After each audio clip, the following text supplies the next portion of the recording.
All right, Landon, hit the disclaimer. Gotcha. And so you've kind of already alluded to the markers of bone turnover, but I'm going to kind of even switch from lifestyle to even a little bit more, for me as a clinician specifically. We've talked about DEXA several times, and we're looking at T scores of the left hip, right hip, lumbar spine. What all are you getting from a DEXA scan whenever, whenever you're first meeting a patient? Yeah, we use DEXA. We have to use DEXA. It's globally available. It's covered by insurance and Medicare. So we're not going to get away from DEXA anytime soon. But DEXA has flaws. DEXA is a weak, older technology. It's been around for decades. And all it tells us, again, if you're just using DEXA, all it's doing is using X-ray to tell us something about the mineralization of your bone. It's giving us bone density. We look specifically, like you said, lumbar spine, L1 through 4. We look at different aspects of the hip. I'm most interested in the femoral neck, the thing that usually breaks. So we'll use femoral neck as our measure. And a lot of people get confused and they read neck. They're thinking the thing that connects their head to their torso. That's not the neck we're talking about. It's the femoral neck, which is in your hip. And so we're looking at those things, and it's good to know density. But again, it doesn't give you quality. The other things about DEXA that are really good to remember is that DEXA has what's called an LSC, or a least significant change. It's sort of like the margin of error, if you will. The margin of error, if you talk to the DEXA companies, the companies that make these things, they'll say it's somewhere between 2 and 3%. So even if we were to be gracious and say that, okay, I believe you, which I don't, but let's just say we did, and let's just call it 2%, right? So then the LSC, or the margin of error, is plus or minus 2%. That means that you have to see a change greater than that amount in order for us to know that it isn't just due to variability in the machine. And that's the same machine. If you go from machine to machine, it's worse. It's much bigger. And if you look at other studies that aren't done by the manufacturers, they'll say that the LSC is somewhere between 4% to 6%.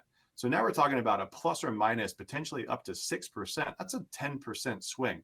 That's a really big number when it comes to bone density.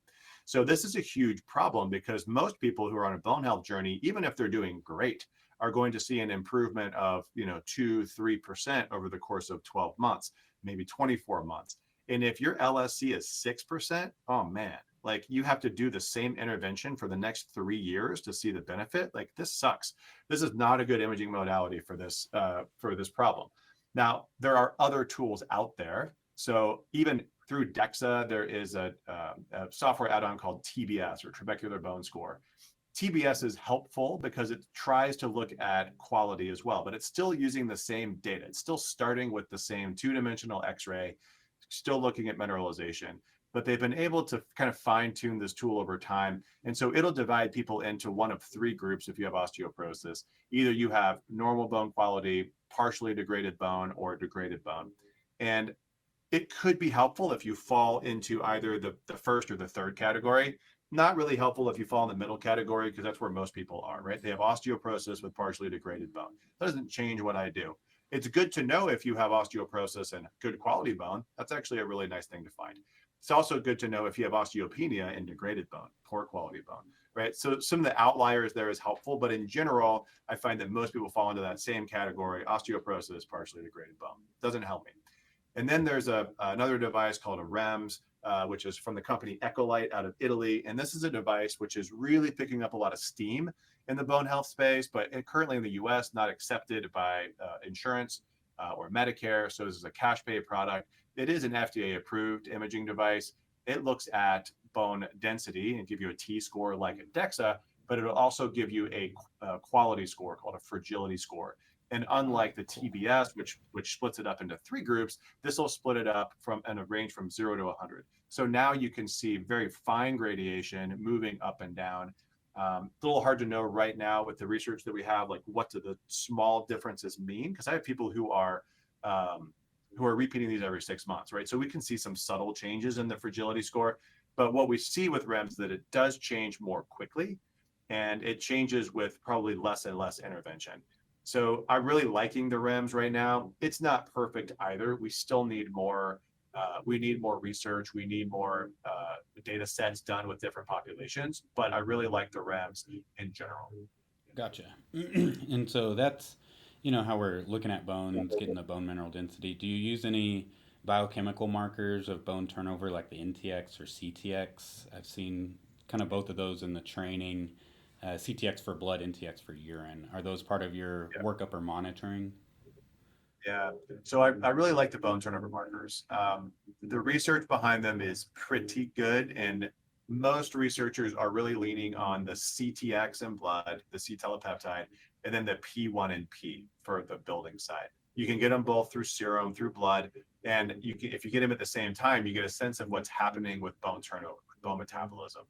So what I really like about these is that the imaging modalities, like I said, REMS, you can see differences at 6 months. DEXA is going to take at least 12, if not more. The bone turnover markers are changing daily. And so that is also a weakness, meaning that you can kind of trick yourself. You can game the system with bone turnover markers if you want to.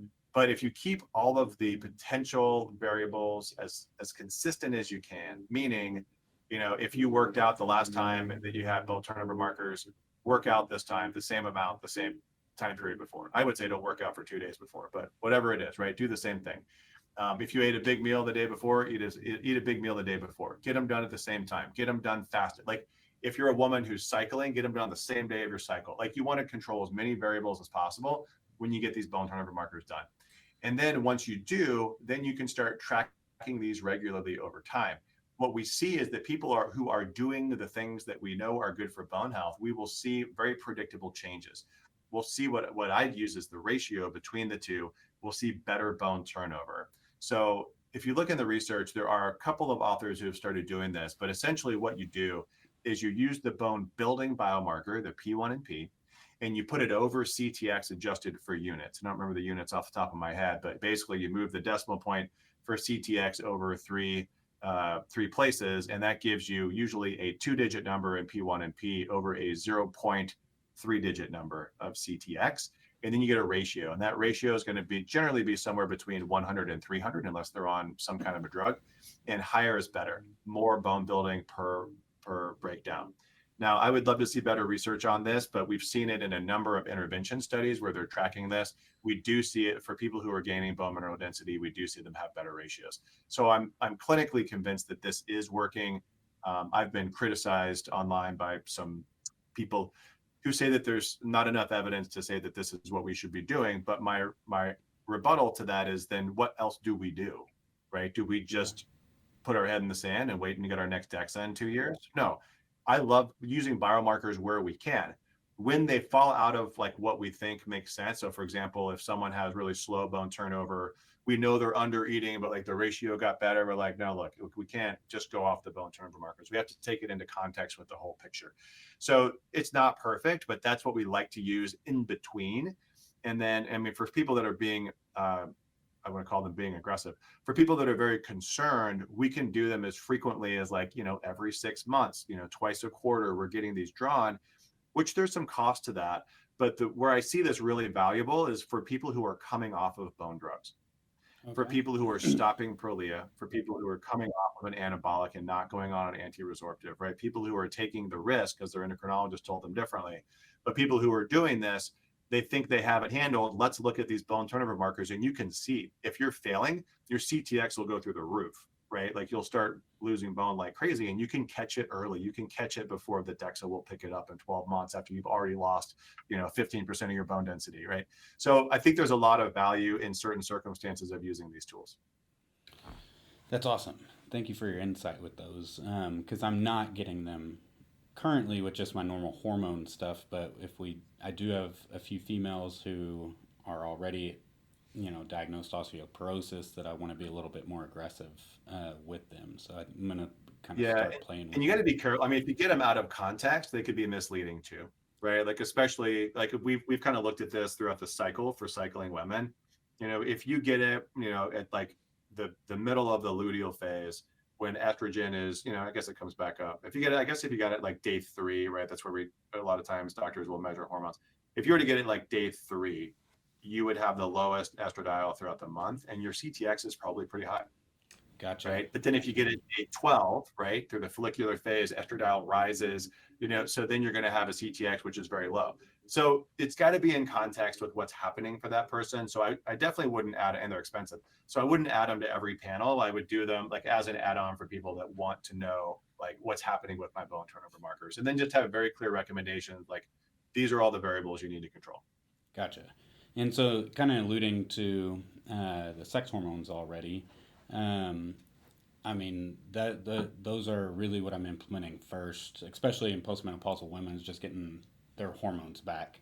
What role does testosterone, estradiol, progesterone have in just overall bone health? Yeah, big, right? So I mentioned that pyramid earlier. So foundational stuff is foundational, but right above that's hormone optimization. Now, unfortunately, not everybody's a candidate for using hormones. Lots of different reasons, lots of debate around who should and who shouldn't be using hormones. But if you have the ability to use hormones, it is hands down the biggest tool behind the foundational things I talked about, hands down the best tool for bone health.